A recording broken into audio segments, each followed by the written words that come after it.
Right, moving on now to something which should hopefully be just a little bit less rubbish. Nissan's new 370Z. Now, Tiff absolutely adored its predecessor, the 350Z, but Nissan said they've changed absolutely everything on this new one. Which is rather worrying, because there were only two things I didn't like about the 350Z. The first was a suspension cross beam in the rear luggage compartment, which totally compromised the space, and that's gone. And the other was a very nasty plastic cubbyhole in the centre console, and that's also gone. So, what have they changed on the rest of it? Well, for a start, the new Z is 50 kilograms lighter and has 16 more horsepower. And I love the design's new slashes and kicks that make the car look tighter and meaner. Just look at that swoopy profile and tell me you wouldn't like one. To test the car, we've come to somewhere very special. A place I've been keen to visit before it completely crumbles from view. This is Reims in northern France, which hosted the French Grand Prix back in the day. And it was right here, back in 1953, that Britain's first ever world champion was involved in the so-called race of the century, when the dashing young Mike Hawthorn went head-to-head with the legendary Juan Manuel Fangio. The circuit was incredibly quick, being little more than a triangle consisting of two very long straights connected by a section of frighteningly fast curves. You can no longer drive the whole circuit as this dusty loop ends into a dead end, but you can't help but marvel at the heroics of the drivers that used to wrestle their monstrous machines through these sweeping corners on their skinny little tyres. Hawthorn and Fangio battled for 60 laps of this 5-mile circuit, swapping the lead on virtually every straight, with the young upstart occasionally looking across at his great hero and giving him a cheeky smile as they roared towards speeds of nearly 200 miles an hour with just little tiny fly screens to protect them from the elements.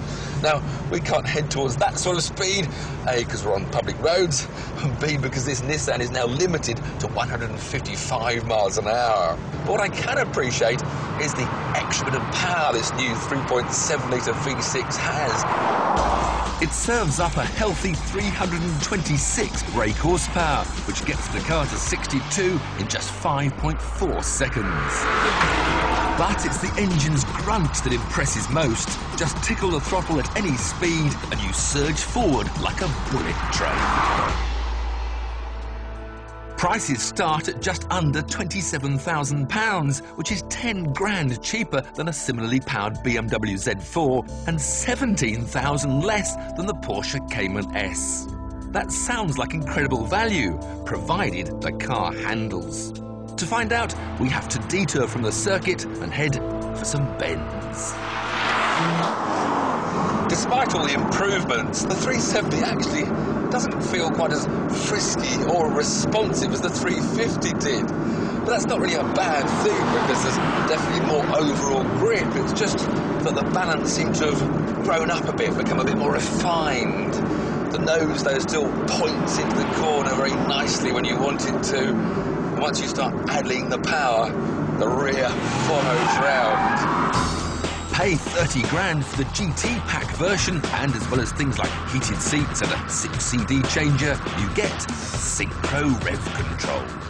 All my life I've heel and toed on down changes to match the engine revs. But now, by just pressing this little button, for the first time ever on a manual gearbox, there's an auto blip. We just brake, go for the gear lever, go straight to second gear. It revs first gear. That's fantastic! Oh, how Fangio and Hawthorn would have loved an auto blip for every time they braked at the end of those long straights and had to go down to the gearbox, double declutching and heel and towing to make sure they didn't burst the transmission or blow the engine up. That's brilliant.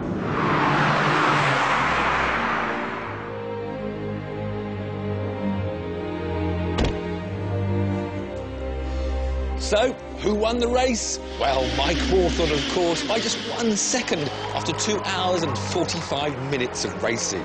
And to celebrate, he headed to the local hotel with a bottle of champagne in one hand and a pretty girl in the other. And I reckon Nissan should pop open the odd bottle of bubbly as well, because from where I'm standing, this 370Z looks like a surefire winner.